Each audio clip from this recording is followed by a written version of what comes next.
All right, welcome everyone to our homeschooling informational session. We have a small crowd so far, but we had 86 people sign up, so folks will probably be jumping in as we go along. The attendees, you're welcome to have your cameras on or off, whatever's comfortable for you. I will ask you to keep yourself muted just so we don't have any accidental background noise. We will be taking questions. We're going to start by doing some introductions and just get everyone situated, and then we'll jump in. We have 5 wonderful folks who have joined us this evening who have homeschooled their own children or have lots of other experience to share with us. I'll start with introducing myself. My name is Cara Ryman. I'm the Children's Literacy Specialist at the Maine State Library. And so it's my job to really help youth librarians, help you guys. So I get to do lots of really fun and interesting things. Jen, do you want to introduce yourself now? I will. So I'm Jennifer Lewis, and I work at the Paris Public Library and the Hamlin Memorial Library, both in South Paris. So I work with children at the library and I homeschool my son. So I belong to a bunch of homeschool groups and wrangled together a few people who were willing to come and talk tonight. And I think it's going to be a really great panel, and they should have some very useful information for you all.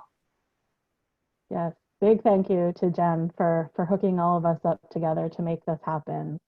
Becky, why don't you go ahead?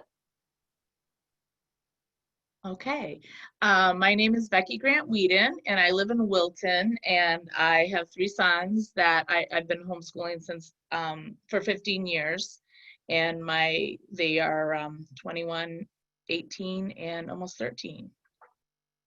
Wow. Okay. Thank you so much for joining us. Kimberly. Just had to unmute for a second.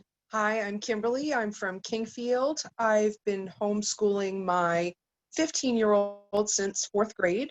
My specialty is, I guess, special needs homeschool. He's blind, he has autism, and, a whole bunch of other little letters after those diagnoses. So I've got a lot of experience navigating those systems in Maine. So I'm here to support those who maybe single parents, those who have to work, and as well as homeschool, and also navigating getting services at the same time.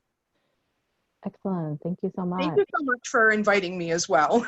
Oh, well, no, thank you more for joining us. Heather.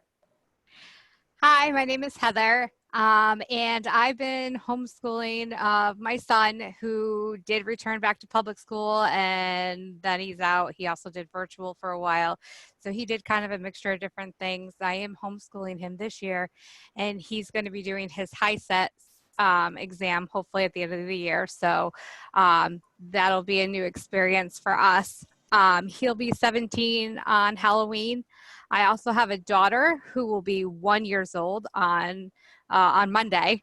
So she's not ready for homeschool yet, but I will be homeschooling her from, day 1 of preschool all the way through graduation. I'm also a part of a homeschool group that is starting in Augusta. However, because of COVID and everything, we're all going virtual. So anyone in the state of Maine can join, and I can post the link in the chat box as well. I've also offered to do different tutoring and different elective classes on my own. And for that, you can email me. And I'm also opening my email door to anyone who wants additional support or just needs to vent or, say how wonderful their daughter or son did. Whatever, I'm here for everyone. So I will leave those 2 links in the chat box. Fantastic. Thank you, Heather. And also just to mention, if anyone wants to share their contact information, I'm happy to send that out when I send the recording of the session out as well. Okay. Danielle. I have 3 kids. The oldest is 8th grade, 4th grade, and we're starting preschool with the 3-year-old.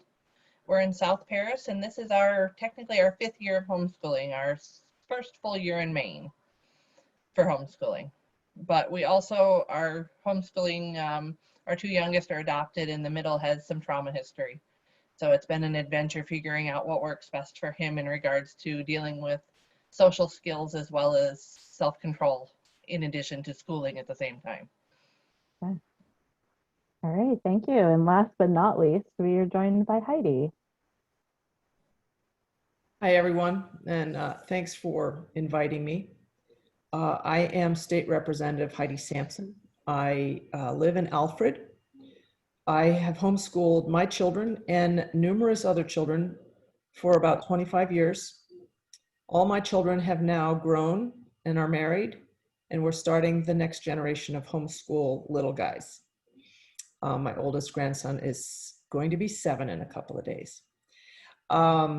So I am also on, I actually got into the whole world of politics because I was recruited to be on the State Board of Education by our former governor, who wanted a homeschooler on the State Board of Education.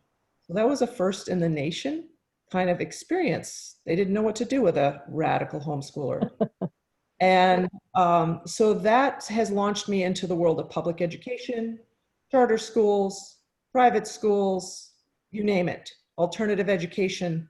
I've had to learn about all of those things. And I currently am the Republican lead on the Education and Cultural Affairs Committee in the legislature. And this is my second term, and I'm running for a third term. So I have worked with homeschoolers, like I said, for over 25 years at this point. I led a large homeschool group in the Waterboro area. I've mentored homeschoolers. I worked with Royal Academy. So I had students that I was working with that I would develop programs for and work with the parents and mentor the parents through the process. So I have had a vast array of homeschooling experiences with all sorts of amazing people. So I'm happy to be here to just lend support, offer a word in season as needed, and feel free to tap into me. I will post my phone number. I actually answer my own phone, and I call people back. Wow. Oh, thank you so much for joining us. I'm thrilled to have your expertise here with us. So just before we jump in, I want to mention a couple of tech things. If you are not super familiar with using Zoom, although I think many of us have become experts out of necessity the past few months. If you want to only see who's speaking and not the Brady Bunch boxes, as some of us have started calling them, in your upper right-hand corner, you can toggle between speaker view or gallery view, and that will adjust that. And there was something else. Well, it'll probably occur to me halfway through, but so we're going to have everyone speak just about what their experiences have been, resource recommendations, where to look for curriculum, that kind of stuff, sort of whatever is in their experience and wheelhouse. About 5 to 10 minutes each, and then we'll definitely do questions at the end. And that was the other thing I wanted to mention. As questions occur to you, or if there are specific things you're curious about, go ahead and post it in the group chat. Jen and I will be monitoring that to make sure we answer as many questions as possible before our time together runs out. So you can go ahead and post those at any time. So let's go ahead and start. Heather, why don't you get us started?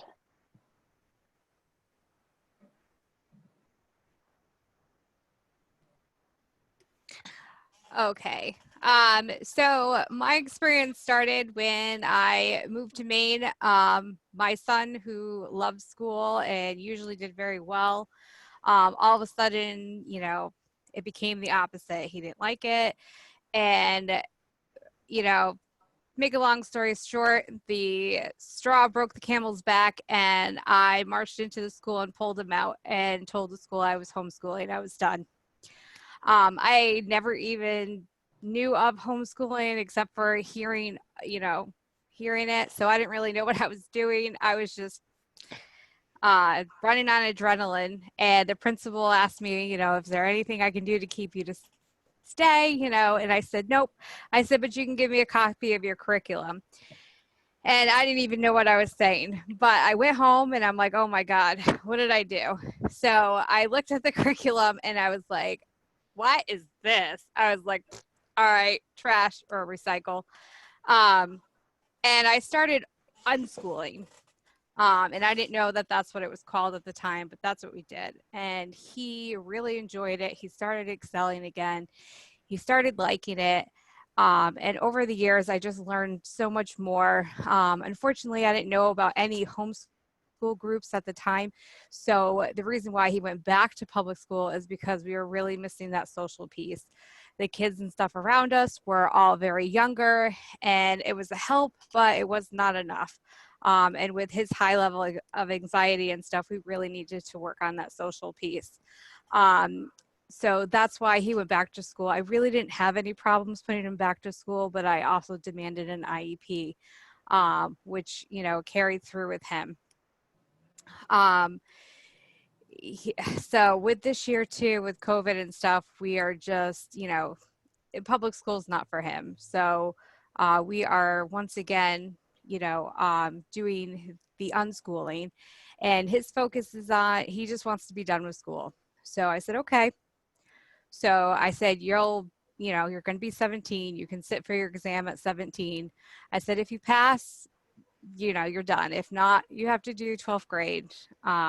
So that's what we're going to be working on this year. Again, like I said, I also partnered with somebody in Augusta, and we're running a homeschool group. I'll be teaching basic ASL, animal pet care, life skills, math from K to 6th grade, and any tutoring and everything along the side. There's other teachers that are partnering with her as well. They'll be teaching other different things. So I definitely encourage you guys to check it out. I also encourage anyone who wants to homeschool their children to definitely join a Facebook group, because they are really, really supportive and friendly. And that's really where I found a lot of my inspiration and help from. Sometimes you can find, if you're one that want to follow a curriculum, a lot of people are selling their old curriculums and things like that on there, or they may have similar experiences that they can help you out with. So I definitely encourage for support to definitely reach out and join a Facebook group.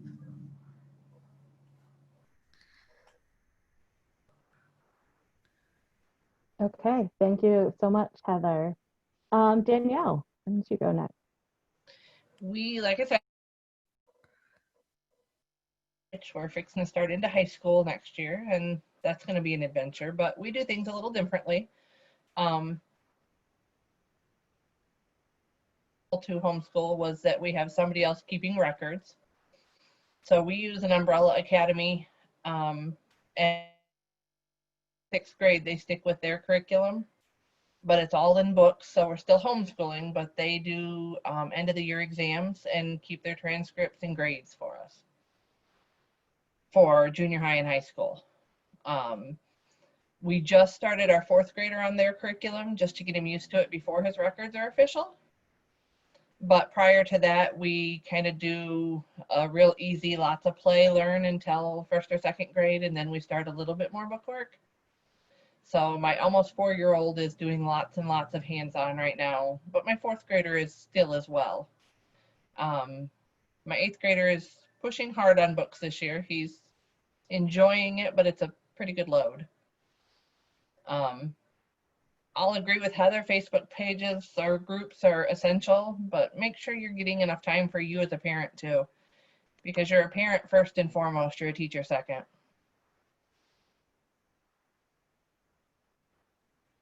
Thank you. Kimberly. Hi. I started my homeschool journey pretty much in public school as well, where he just wasn't getting appropriate services, and they were letting this child stay in a maintenance man's closet for a couple of hours a day playing Call of Duty on a laptop, and that was his education. So he was functionally illiterate in the 4th grade, and that to me was unacceptable. They denied him Braille instruction under the umbrella of there just isn't enough going around, service providers going around. So I pulled him out of school. I wrote to Hadley School for the Blind in Texas, and they sent me the curriculum to teach myself as well as him the Braille code and the Braille math code, and we've been going ever since. So he's much happier. The whole day is just all about him and his needs. And if he needs a break, he could take one. He doesn't need a hall pass. He doesn't have to ask for permission. I can see the signs in him as his mom to know when he's had enough and needs a 10-minute break. So that is a huge benefit for us as homeschoolers, to be able to specialize the entire day around him. We do use structured curriculum. We tried unschooling, and for me, for my own personality, I needed it to be a lot more regimented to that. But we did do D-school in the beginning, just to get him over the anxiety of actual schoolwork. And I think that's just about all I have to say about that. Okay, and we'll head next to Becky. Okay. I got into to homeschooling also through having a child with special needs. My oldest is on the autism spectrum. He's pretty high functioning, but he had a lot of challenges, and I suspected he was going to fall through the cracks because he appeared typical, but had a lot of areas that he needed work on, and he was not typical and did not have the ability to cope with things the same way as his peers. So we started with homeschooling with him, and very structured in the beginning, and a lot of play still, but a lot of structure and curriculum and stuff like that, and the same for my middle son. And then as they got older, I realized that they really were learning best and were most engaged when it was their interest. And so I really started focusing on like an individualized interest and strengths-based education for them. And we unschooled, and it's really worked out well for my kids. My oldest, who could not put pencil to paper at all when he was 7, at all, like none, became a writer. He's 21 and he writes and he reads, and his book list would put most adults to shame. And so, I just found myself leaning more towards letting them focus and kind of lead the way on what they were interested in. And all the other stuff kind of fell into place because they need to learn this sort of math to do this sort of thing that they wanted to do for their interest. So that's really, that's how we kind of grew as homeschoolers. And my oldest ended up being able to go to college. He graduated high school, homeschool, with about 30 college credits in the University of Maine system. And I can answer any questions about the Maine Aspirations program, which we took full advantage of. And so I'm a big fan of encouraging, taking the gift of the time when we choose to homeschool, because we get so much more time with our kids than we would when they're in school. And just taking that and letting them explore their interests and kind of running with it. And so I have some resources that I would love to suggest. These were my favorites. Any book by John Taylor Gatto, those are fantastic. I've got them. This is probably going to show backwards, but Dumbing Us Down and Weapons of Mass Instruction and A Different Kind of Teacher. It's a book. Those are books that you're going to want to highlighter and when you're reading them. So those I would recommend. And also if you have little kids, I would recommend anything written by Peter Gray. He has a fantastic blog called Free to Learn, and he also has a book out that you can purchase with that same title. And those are just, those are my inspirational resources that I would really like to encourage people to dive into if they're really looking to homeschool for the long term. Awesome, thank you. Becky, could you type those authors' names into the chat box? That's a great idea. I will. Just so we have correct spellings and everything for those who may want to search for it. Heidi, what would you like to share with us?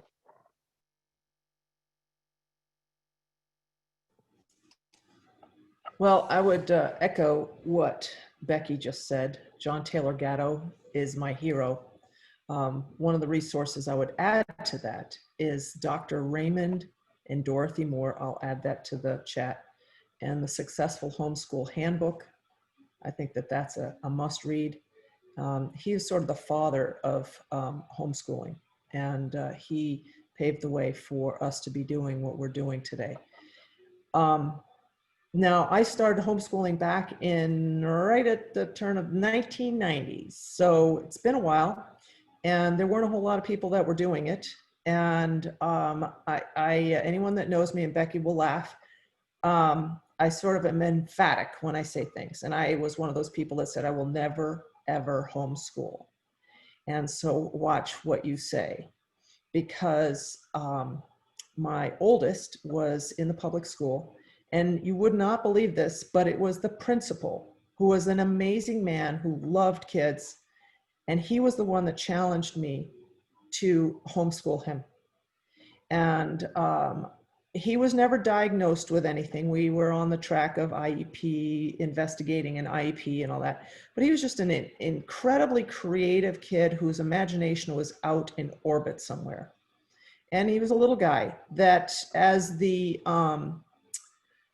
principal said, he's out there and his mind is always working, and we are not going to be able to address his needs. And Heidi, he will be someone that is just drugged and pushed through the system and will fall through the cracks.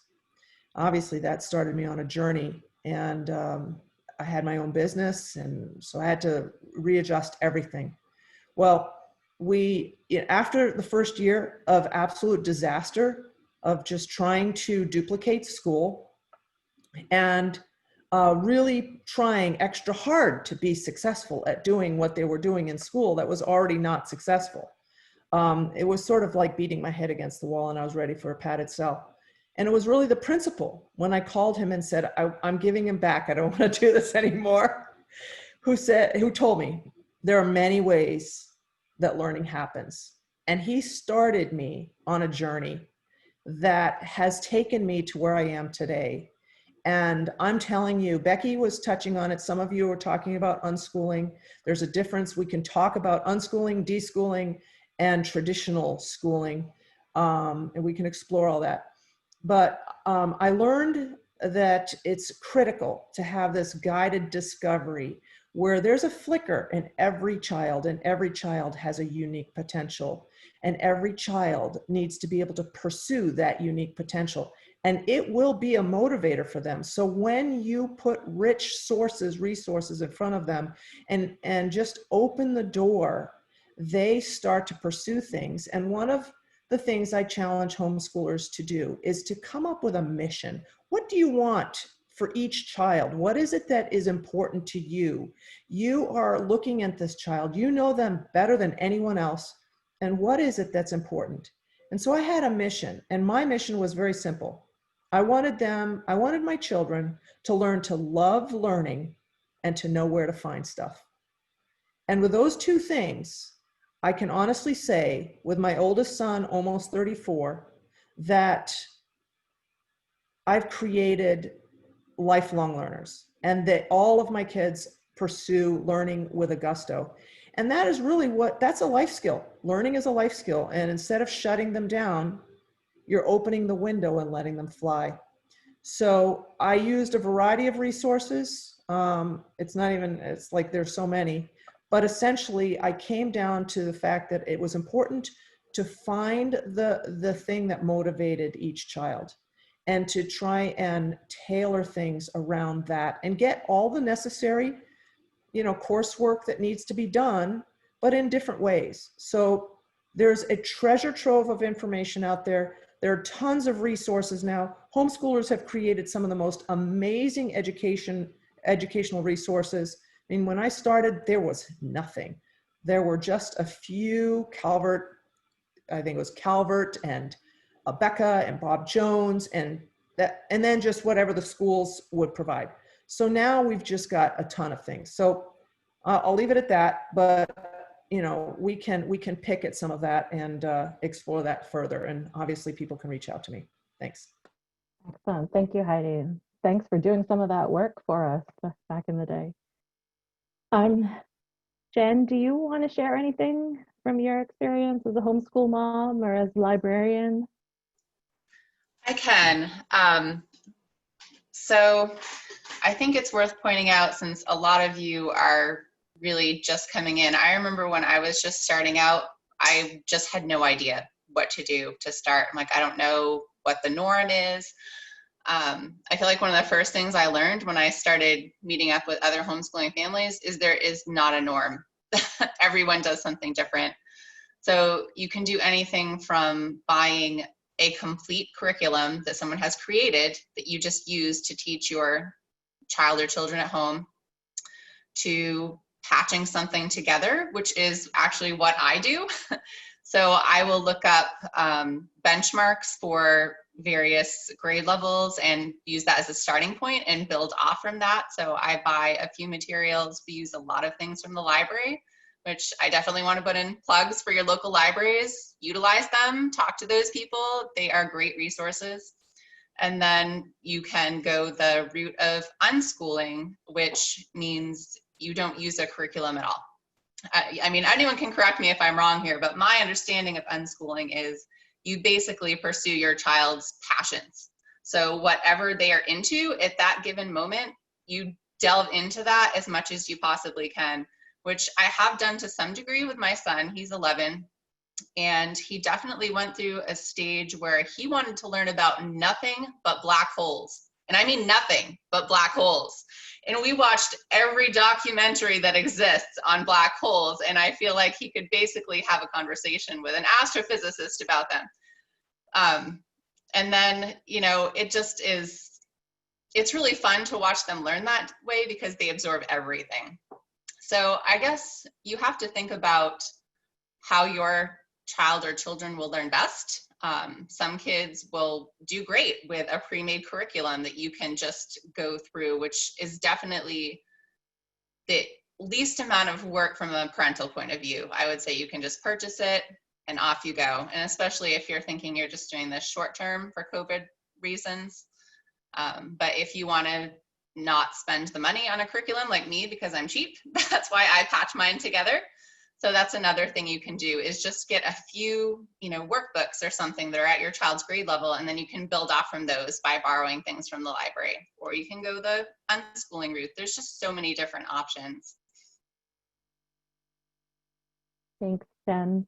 So that's a great segue to our first question. I don't know if Heidi, you want to take this one, but so what's the difference between schooling, deschooling, and unschooling? Okay, sure. So when we think of schooling, we think of what most of us, if you weren't homeschooled, you have a paradigm of thought of what education is. That's what we see in our public education system. Most of us have probably been and experienced that, and even going on into college, that there's a set curriculum, there's a certain way to approach it, and this is education. Well, that works for some, and that's sort of a, you know, Jennifer was just touching on that, that for some that works great. And I mean, I've had children, my own and some that have lived with us, that you put anything in front of them, they want to fill out the information, read what needs to be done, get it done, and get the praise and the gold star, whatever it is. That's their reward. But I seem to have spent a lifetime of working with most children that are anything but that. And they were the out-of-the-box thinkers. They were the artists. They were the innovators. They were the curious ones. They were the ones that, you know, in a traditional school, you'd probably want to just stick them in a corner because they were constantly causing problems. And how do you motivate those kind of kids? Well, you motivate them by tapping into what interests them. And this has already been touched on. So unschooling is not doing schooling. It's just not duplicating what the traditional view of schooling is. So it's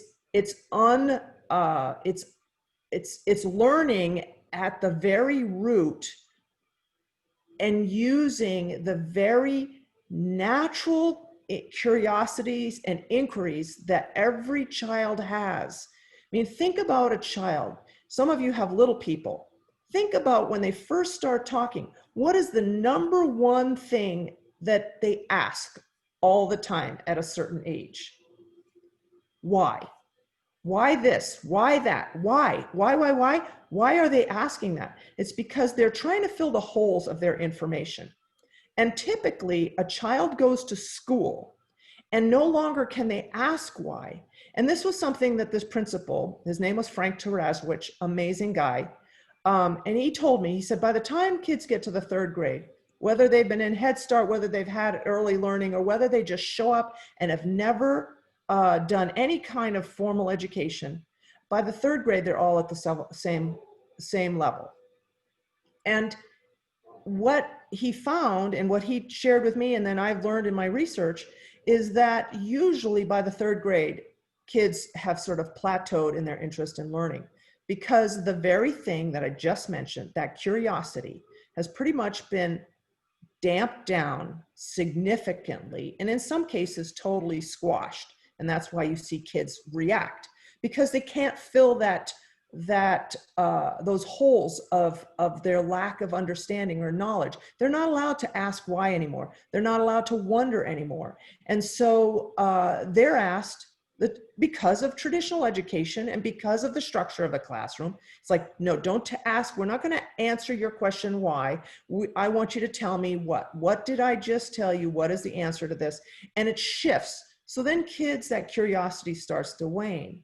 And with unschooling, you're never dampening that down. And you're just letting them explore every why, every how that they have in their mind. And you don't say, oh no, well, we can't do that. It's like, well, let's see, how can we do that? How can we figure this out? So it's a shift in our thinking. And then deschooling is what I tell folks all the time. If your child has been in a traditional educational environment, whether that is a public school or a private school, there is a time period where they have to decompress and unlearn their attitudes about how learning happens. So deschooling is actually a time period that there's that transition from the traditional educational system to a homeschool system. A lot of you folks that are going to be homeschooling because of COVID, you had probably 3 or 4 months this past spring where you were actually in a deschooling mode. Most kids did not function well in that environment. Most kids shut down. They started out with great guns and then they just stopped. And the statistics show that. So if your child was one of those children, I don't want you to panic. You may be in a position now where you can start moving forward. But my first request of anyone that's working with their children is to ask them this question. And it may take a few days, may take a couple of weeks for them to come up with an answer. If you can do anything, what would you want to do? If you could be anything, what would you want to be? Their answer is going to be the place you start. And like Jennifer and Kara, the librarians, your library is your very best friend. You go to the library, whatever that passion is, whatever it is, you're going to go and you're going to find as many books that you can find on that topic.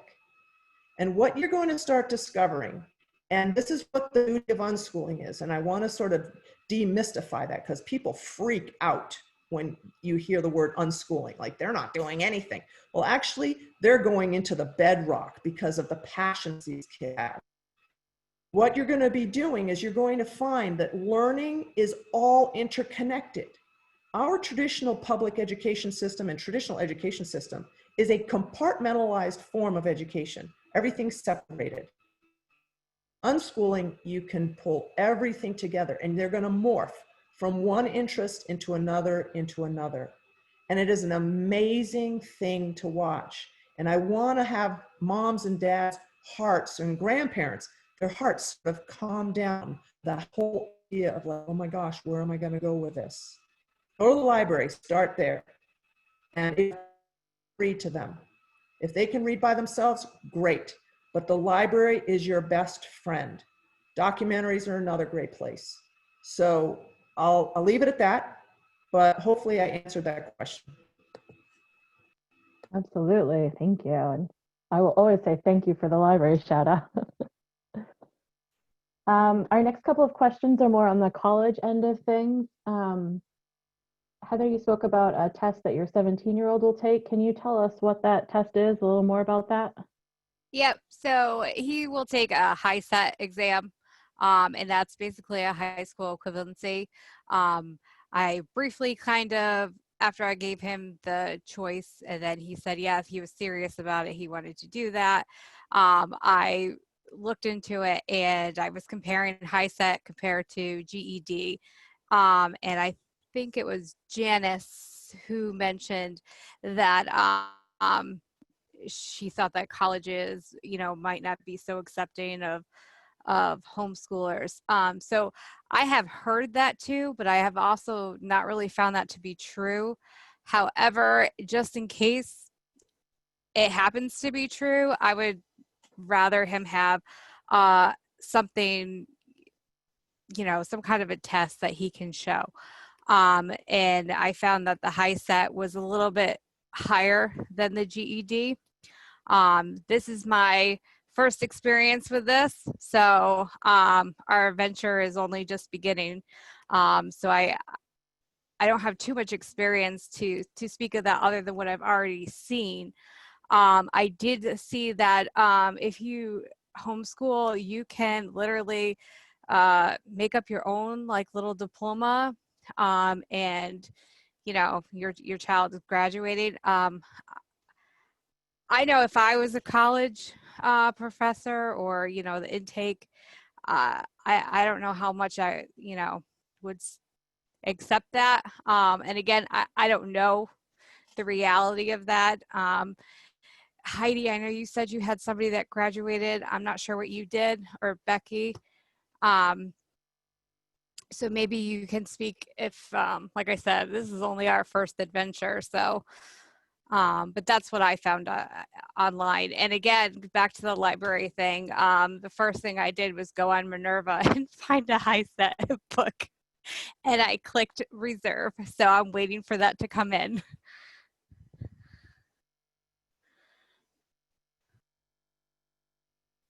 Do you want me to chime in? Yeah, please go ahead. So I'll chime in a little bit because I just recently had a child go to college. And we did this as unschoolers, and I wasn't completely sure myself. I feel quite confident in saying that colleges absolutely do not require your kids to have a diploma from an accredited school. This is the second time I've heard this. So I'm not sure who's saying that, but it's not been an issue. In fact, we've been through the college application process, and I'm blanking on what it's called, but the standard application that everyone uses, it's like it goes to everyone for the most part. They now have a homeschool section, and it's fantastic. And I almost feel like it gives homeschoolers an edge because I think you get 800 words or something like that to describe your homeschool philosophy. And so I was able to talk about why we homeschooled the way we did and to really illustrate what my son's educational experience, which is quite unique compared to most of the kids that they're reviewing for acceptance. So what I did is I put together my own transcript, and I did mine in narrative form. I had talked to the admissions counselor at UMF a while back, and he had told me that he doesn't really pay any attention to mom given grades, but a lot of homeschoolers do put those grades out there, and I think if you use structured curriculum, it's a good idea, and you should. But I also think we should all be realistic and not give our kids all A's when maybe they didn't earn all A's either. So it should be, you know, consistent with what, you know, their peers in school would be doing. I didn't do that because I didn't give grades. So I gave a very general narrative about all of everything, the whole laundry list of what my son like studied and went into and learned in high school. And then, I mean, just topics. And then, and explained kind of, you know, how we did things.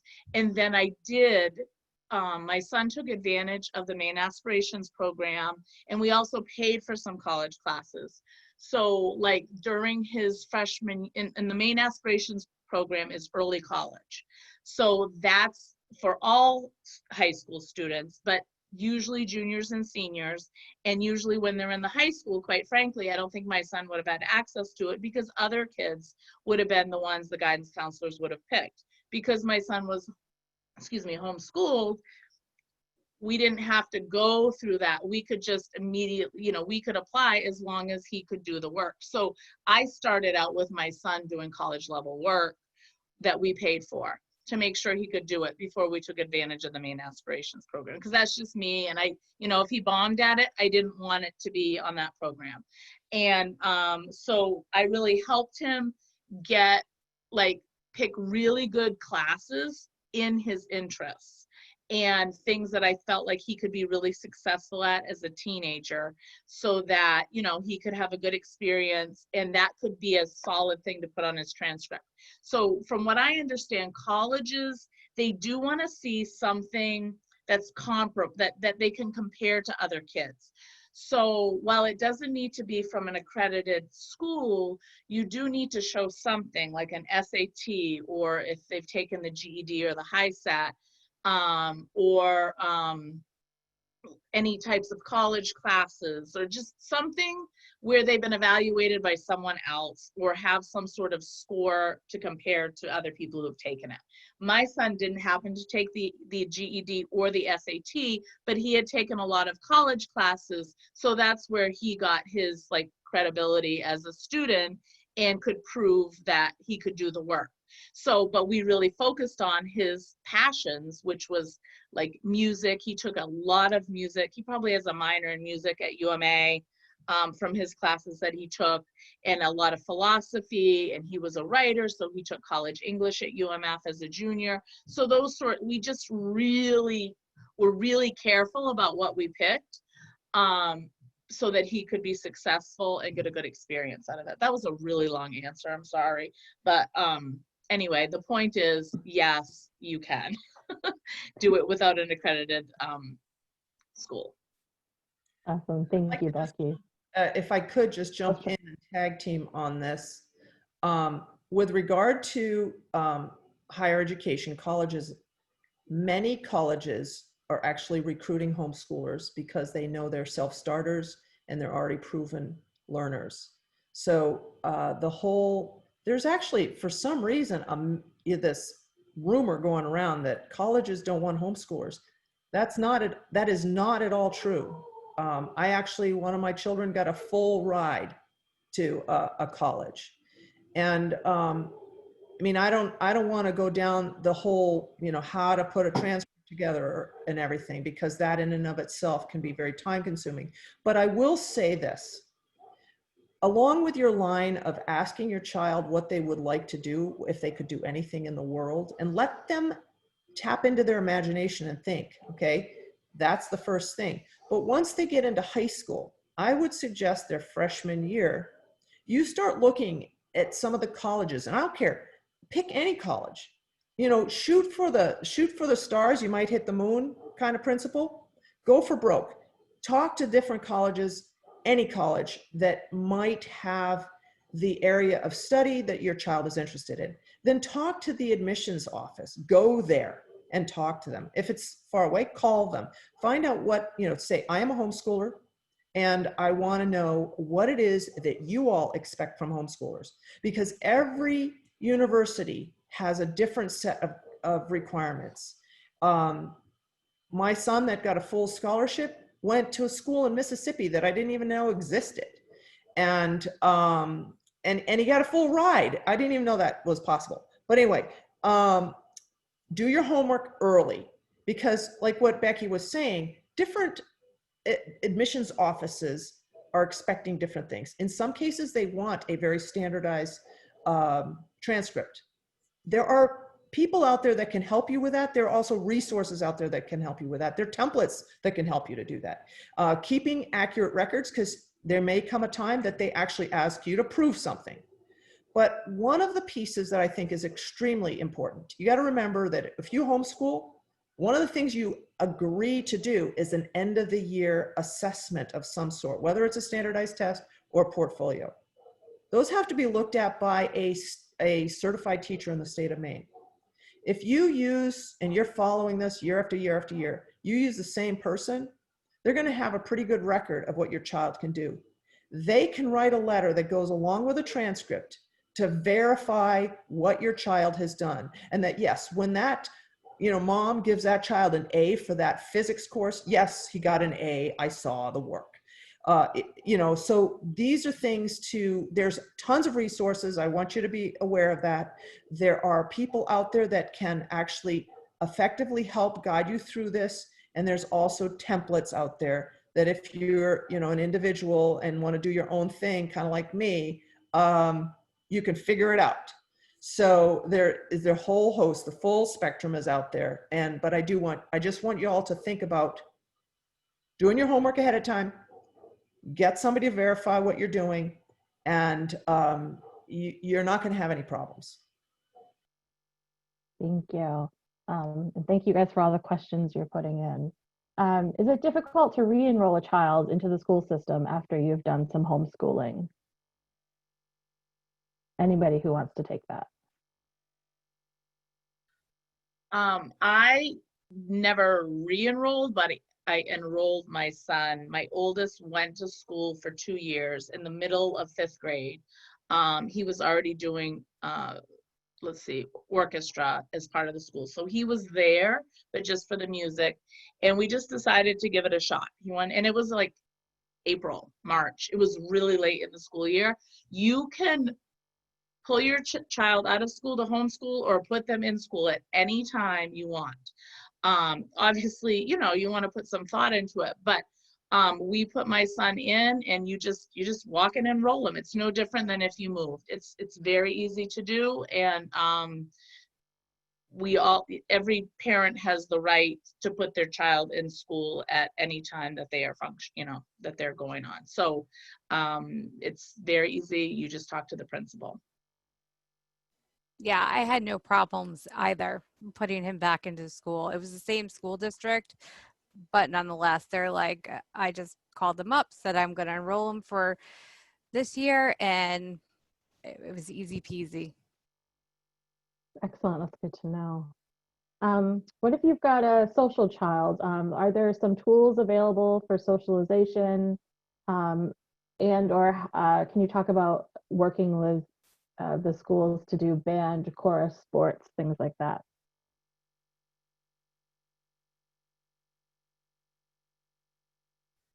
I don't have social children, so I can't talk to, I'm the social person in the family, but I can talk to the accessing sports and band and stuff. So we do have a Maine homeschool access law. Kids that homeschool can take any course. It doesn't have to be the extras or the specials that they like to call them. It can be, calculus, physics, whatever, as long as they have the skills and the credentials. You can't sign your freshmen up for calculus if they haven't taken algebra 1 and 2 and whatever else, advanced math or pre-calc.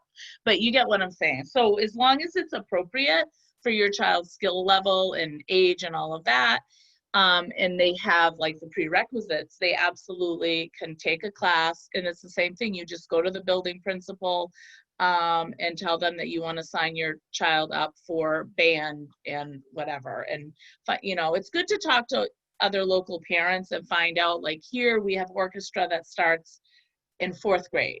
So you can't start as a beginner in orchestra in 6th grade. They would ask you to bring your child in for orchestra in 4th grade because that's the level that they're at. So the way other schools would be different, but here it's very much by the year, 4th, 5th, 6th, and then middle school and then high school.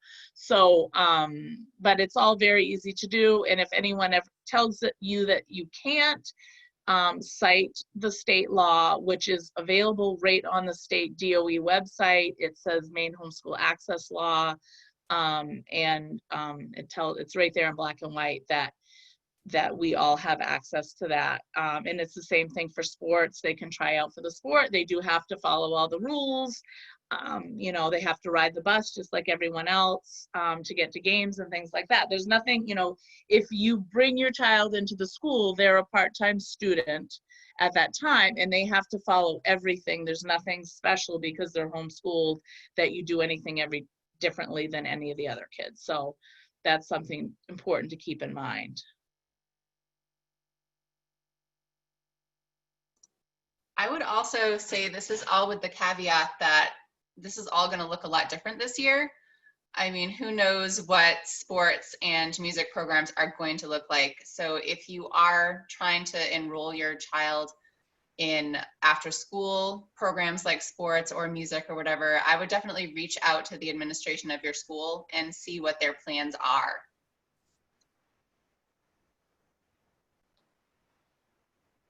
My kids are fairly social and I can jump in there. We've only been in Maine about a year, and a combination of our local library and the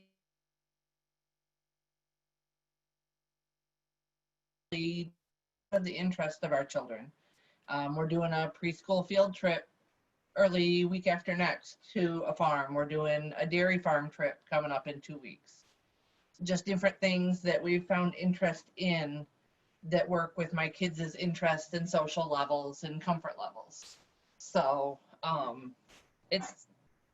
Facebook's a really good tool for meeting everybody, and I can't stress that enough. So just do what works for you guys, but know that those options are out there. Yes, Gigglebox. I'd like to just add a couple of thoughts to what has been shared. When homeschooling really got started in Maine, it was required by law to have support groups that we had to be a member of. And so there are still support groups out there that, like Danny was just saying, they coordinate field trips and great opportunities for age appropriate type activities that kids can participate in. Some of these, but now there's been a shift and there's more co-ops. And I know that a lot of folks that I've been talking to are doing these homeschool pods. The COVID homeschoolers are starting those. So these are things that are going to be parent and student driven, where there's going to be lots of opportunities for interactions. We had theater productions, we had sports, we had musicals, we had weekly interactions. We would have there's all kinds of things that the kids can participate in. So the fear of the social isolation, I think actually most homeschoolers that I know that I've worked with over the many years, they have too much going on.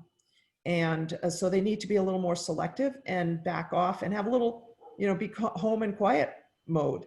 So once you get into it and you get into your network and you meet people, seems like there are more and more homeschoolers now, and they're doing some very amazing, innovative things. So look around, ask questions. People are more than happy to help. One of the things I found that even in the public school, I sort of became the point person for our local school district. So it might be good for some of you to go to your school and build a relationship with like the superintendent's secretary, because that's who's going to get the information and the inquiries and all that stuff.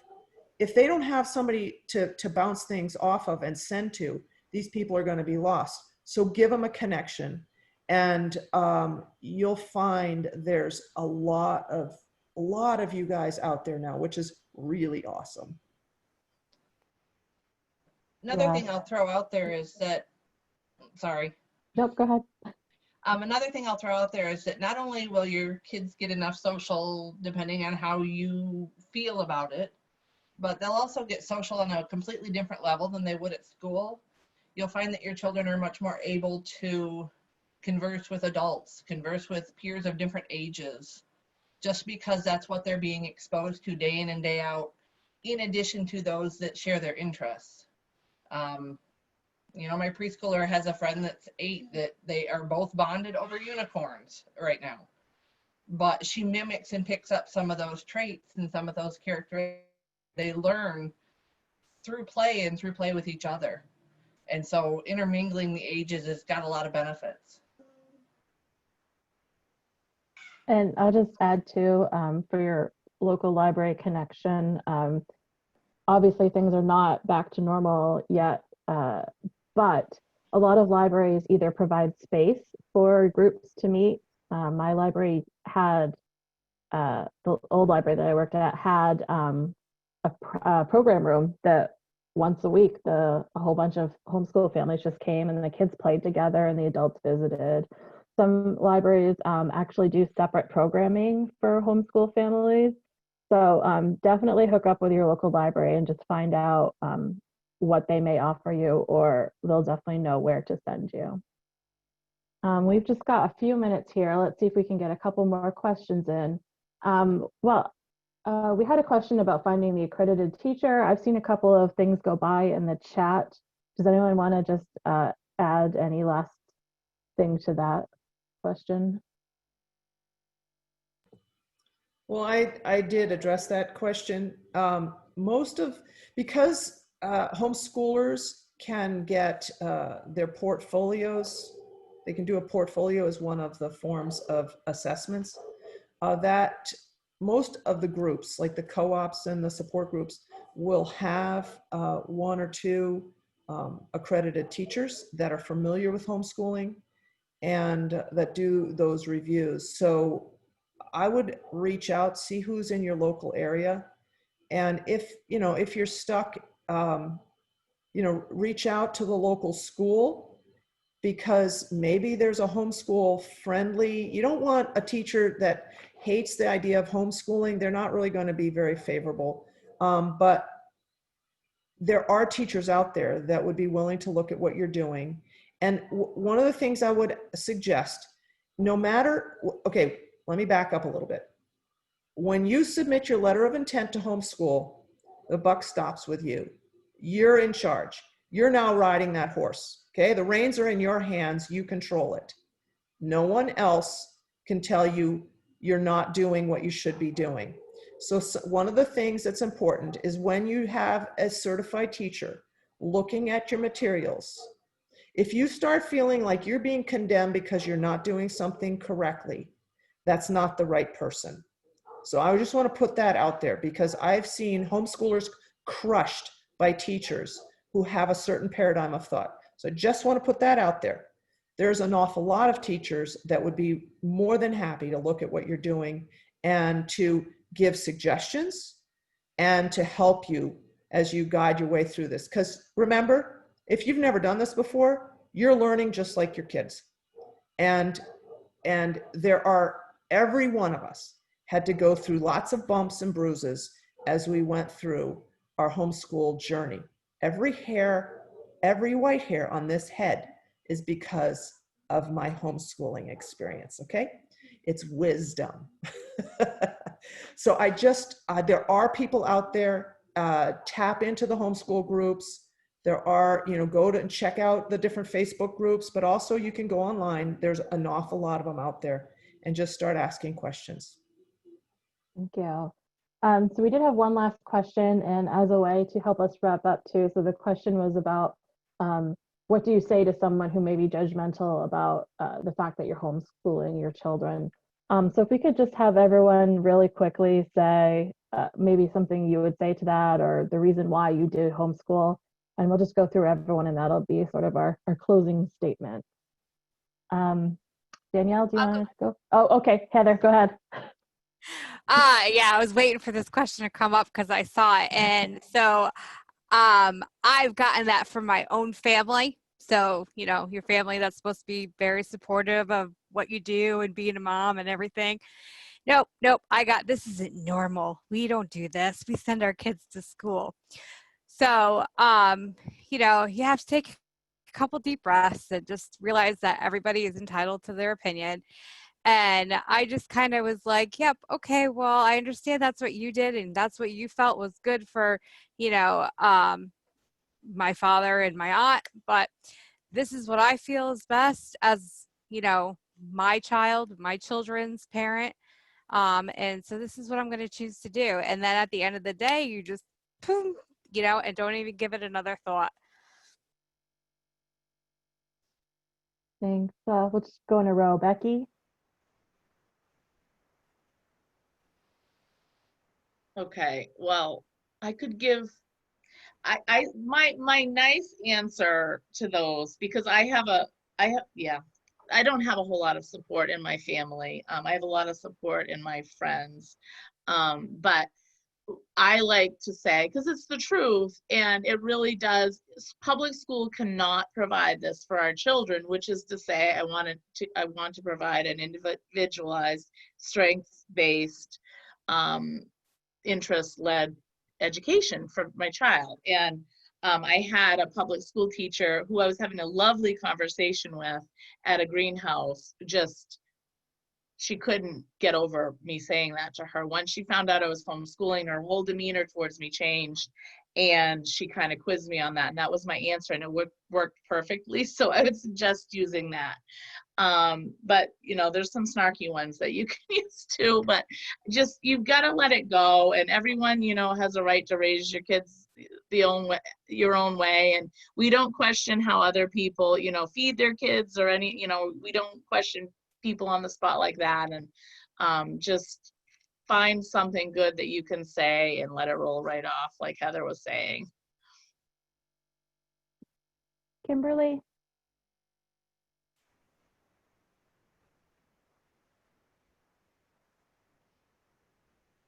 I've gotten a lot of negativity from friends in my community, some family members in the beginning, stating that he was going to be like one of the weird kids, and I could never spend all day with my kid. That's why I send them off to school. And, you know, it was really frustrating to see the negativity and to hear it all around me, and for them to think that I was not going to ensure that not only would his education develop, but his social skills and all of those things. Now I'm to the point where when somebody makes a snarky, rude comment about homeschooled kids, it's, well, I'm so glad that public school is working out for you, but they didn't have very high expectations for my son, and I do. So we're going to keep doing what we're doing. And just leave it at that. Danielle? I guess my side of it comes down to, we're kind of in a unique situation that we got to choose our kids. We have one biological child, but 2 of them are adopted. And the couple of times that we've had questions come up, we've gone with we were given these kids for a reason, and we know what's best for them. But I also want to remind all the moms out there that we are upholding a reputation as homeschool parents, and we want to give the public a positive outlook on this. So try your best to have a really positive response, if at all possible. I know it's hard sometimes, especially when it's family that should be supporting. Been there, done that. But do your best to keep a positive outlook on it. And Heidi? Do you have anything you want to add? Well, I like what Danny just said. And I think the responsibility of all homeschoolers to uphold the standard of homeschooling, the burden is on all of us. But to this specific question, my answer has always been, no one knows this child better than me. No one has a greater vested interest in the outcome of what this child is going to be, and to provide him or her with every possible resource to become what their dreams are. And the proof will be in the pudding. You know, I understand the burden of responsibility. It's very heavy. It's all about me committing myself to my children. It's not about me being inconvenienced. It's me about putting 100% into everything I can do. It's a lifestyle, and we are going to make everything we can out of this. So the proof will be in the pudding. So sit back and watch. I appreciate your concern. Thank you. And that's sort of how I handle it. Thank you. So thank you so much to everyone who attended tonight. Thank you, thank you, thank you to our panelists who shared your experiences and expertise. And I know that a lot of people will be grateful with what they have heard from you all tonight. This is recorded, so we're going to send that out probably next week to everyone who couldn't be here tonight or may want to watch it again for resources. And we'll send out some contact information too, if I'm sure questions will come up as you move along through the process. So thank you again to everyone. I wish you all the best of luck with this upcoming school year. Don't forget your libraries. Have a good night, everyone. Thank Thank you. you. Thank you. Bye-bye.